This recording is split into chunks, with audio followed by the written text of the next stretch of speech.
دوستو ایک بار پھر سے ہمارے چینل پر آپ کا خوش آمدید۔ آج کے اس ویڈیو میں روزے کے متعلق ایسی غلط فہمیوں کے بارے میں بتائیں گے جن کے بارے میں مشہور ہے کہ ان کے کرنے سے روزہ ٹوٹتا ہے یا نہیں ٹوٹتا ہے۔ تو چلیے شروع کرتے ہیں آج کی ویڈیو۔ تو دوستو پہلی غلط فہمی یہ ہے کہ الٹی کے آنے سے روزہ ٹوٹ جاتا ہے۔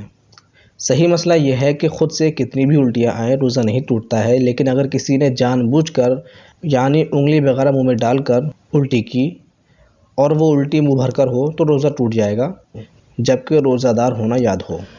دوسری غلط فہمی یہ ہے کہ کچھ لوگ سمجھتے ہیں کہ تھوک یا بلغم نگل جانے سے روزہ ٹوٹ جائے گا یا مکروہ ہوگا، اسی بنا پر وہ بار بار تھوکتے رہتے ہیں۔ صحیح مسئلہ یہ ہے کہ تھوک اور بلغم جب تک منہ میں ہے ان کو نگلنے سے روزہ نہیں ٹوٹے گا۔ تیسری غلط فہمی یہ ہے کہ کچھ لوگ روزے میں تیل، خوشبو لگانے اور زیر ناف کے بال صاف کرنے کو درست نہیں سمجھتے ہیں۔ صحیح مسئلہ اس کا یہ ہے کہ یہ کام روزے کی حالت میں جائز ہیں، سرما لگانے سے بھی روزہ نہیں ٹوٹے گا۔ چوتھی غلط فہمی یہ ہے کہ رمضان میں سحری میں آنکھ نہ کھلے اور سحری کھانا چھوٹ جائے تو روزہ نہیں ہوتا ہے۔ اس کا صحیح مسئلہ یہ ہے کہ سحری روزے کے لیے شرط نہیں، رات میں نیت کر لی جائے یا پھر نصف النہار یعنی دوپہر سے پہلے نیت کر لی تب بھی ٹھیک ہے، لیکن سحری کا وقت ختم ہونے کے بعد نیت کی تو تین چیزیں خاص طور پر مد نظر رکھی جائیں۔ پہلی چیز یہ کہ روزہ بند ہونے کے بعد سے نیت کرنے تک جان بوجھ کر کھانا پینا نہ ہو۔ دوسری چیز یہ کہ یہ نیت کرے کہ میں روزہ بند ہونے کے وقت سے روزے سے ہوں، یعنی جب سے روزہ شروع ہوتا ہے سحری کے بعد سے روزے سے ہوں۔ تیسری چیز یہ کہ دوپہر کے بعد نیت نہیں ہو سکتی۔ ان تین چیزوں کا خاص خیال رکھنا ہے اگر سحری آپ کی چھوٹ جائے تو۔ پانچویں غلط فہمی یہ ہے کہ حالت روزہ میں مسواک نہیں کی جا سکتی۔ صحیح مسئلہ یہ ہے کہ مسواک کی جا سکتی ہے، البتہ یہ احتیاط رکھی جائے کہ مسواک کے ریشے حلق میں نہ جائیں۔ چھٹی غلط فہمی یہ ہے کہ جب تک اذان ہوتی رہے سحری میں کھانا پینا جاری رکھا جا سکتا ہے، یا پھر سحری ختم ہونے کے بعد جب تک اذان نہ ہو تب تک کھا سکتے ہیں۔ صحیح مسئلہ یہ ہے کہ جب سحری کا وقت ختم ہو جاتا ہے تو اذان فجر اور نماز فجر کا وقت شروع ہوتا ہے، لہٰذا جو سحری بند ہونے کے باوجود اذان شروع یا ختم ہونے کا انتظار کرتے ہوئے کھانا پینا جاری رکھتے ہیں ان کا روزہ ہوتا ہی نہیں ہے۔ ساتویں غلط فہمی یہ ہے چوٹ وغیرہ لگنے پر خون نکل آنے یا خون ٹیسٹ کروانے سے روزے پر کوئی اثر پڑتا ہے۔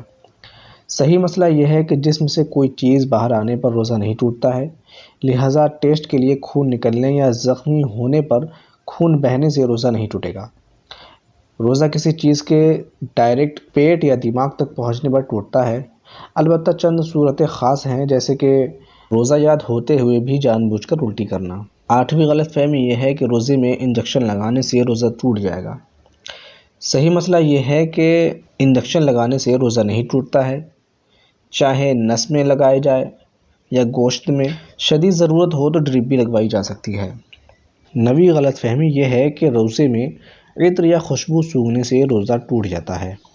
صحیح مسئلہ یہ ہے کہ جو خوشبو لیکوئڈ یعنی کہ جیسے عطر ہوتا ہے اس طرح کی خوشبو ہو یا ٹھوس خوشبو ہو اس کو سونگھنے سے روزہ نہیں ٹوٹتا ہے، لیکن ہاں اگر کسی نے اگربتی کا دھواں مثلا منہ یا ناک کے ذریعے اندر کھینچا جو کہ لامحالہ حلق میں جائے گا، اور یوں ہی کسی بھی خوشبودار یا غیر خوشبودار دھوئیں کی دھنی اس طرح لی کہ مثلا اس کے دھوئیں کو ناک یا منہ سے حلق میں داخل کیا تو روزہ ٹوٹ جائے گا۔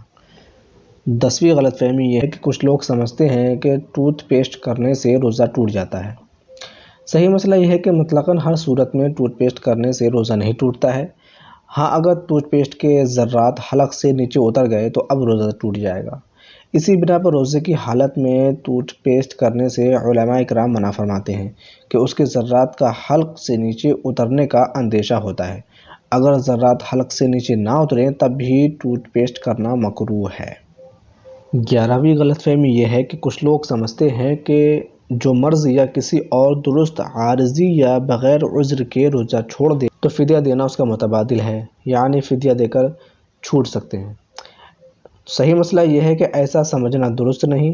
روزہ کسی بیماری کی بنیاد پر ترک کیا ہو یا بغیر کسی عذر کے، پہلا مرحلہ یہ ہے کہ اس روزے کے بدلے ایک روزہ قضا رکھے۔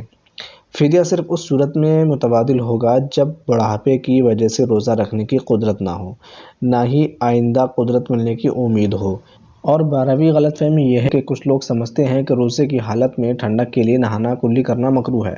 صحیح مسئلہ یہ ہے کہ روزے کی حالت میں ٹھنڈک حاصل کرنے کے لیے نہانا یا کلی کرنا بلکہ بدن پر گیلا کپڑا لپیٹنا بھی مکروہ نہیں۔ ہاں، اگر پریشانی ظاہر کرنے کے لیے گیلا کپڑا لپیٹا تو مکروہ ہے کہ عبادت میں دل تنگ ہونا اچھی بات نہیں۔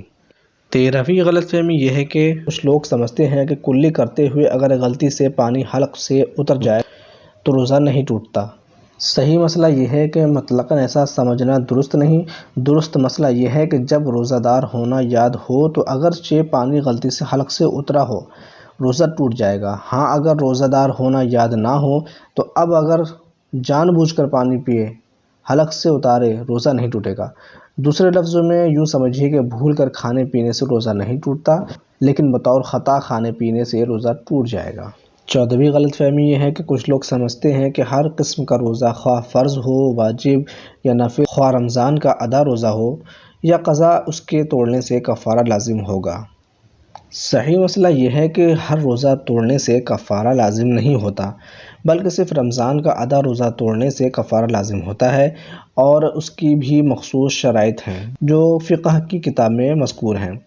کچھ صورتیں ایسی ہیں جن میں رمضان کا روزہ توڑنے سے کفارہ لازم نہیں ہوتا اور کچھ میں کفارہ لازم ہوتا ہے، البتہ قضا کا ایک روزہ رکھنا ہر صورت میں لازمی ہے۔ 15ویں غلط فہمی یہ ہے کہ بعض لوگ سمجھتے ہیں کہ حاملہ اور دودھ پلانے والی عورت پر روزہ فرض نہیں۔ صحیح مسئلہ یہ ہے کہ اگر پریگننٹ اور دودھ پلانے والی عورت روزہ رکھنے پر قادر ہو تو اس پر بھی روزہ رکھنا فرض ہے۔ ہاں، اگر روزہ رکھنے سے اپنی یا اپنے بچے کی جان کو نقصان پہنچنے کا صحیح اندیشہ ہو تو اس صورت میں وہ رمضان کا روزہ چھوڑ سکتی ہے، لیکن جتنے روزے چھوڑے گی وہ بعد میں قضا رکھنے ہوں گے۔ 16ویں غلط فہمی یہ ہے کہ حالت روزہ میں نائٹ فال ہو جائے یعنی احتلام ہو جائے تو روزہ ٹوٹ جاتا ہے۔ صحیح مسئلہ یہ ہے کہ حالت روزہ میں احتلام سے روزہ نہیں ٹوٹتا ہے، یعنی نائٹ فال سے روزہ نہیں ٹوٹتا ہے۔ 17ویں غلط فہمی یہ ہے کہ بعض لوگ سمجھتے ہیں روزہ چھوٹ جائے جب بھی 60 روزے بطور کفارہ کے رکھنا ہوتے ہیں۔ صحیح مسئلہ یہ ہے کہ روزہ چھوڑ دینے پر اس کی صرف قضا لازم ہے، یعنی ایک روزہ قضا کا بعد میں رکھنا ہوگا۔ البتہ بغیر عذر شرعی روزہ چھوڑنا سخت گناہ کا کام ہے، ایسی صورت میں قضا رکھنے کے ساتھ ساتھ توبہ بھی کرنا ہوگی۔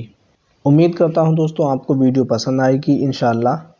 آج کی ویڈیو میں بس اتنا ہی۔ اگر ہماری ویڈیو پسند آئی ہو تو چینل کو سبسکرائب کریں اور بیل آئیکن کو دبانا نہ بھولیں، ساتھ ہی ہماری ویڈیو کو شیئر اور لائک کریں۔ ملتے ہیں اگلی ویڈیو میں، تب تک کے لیے خدا حافظ۔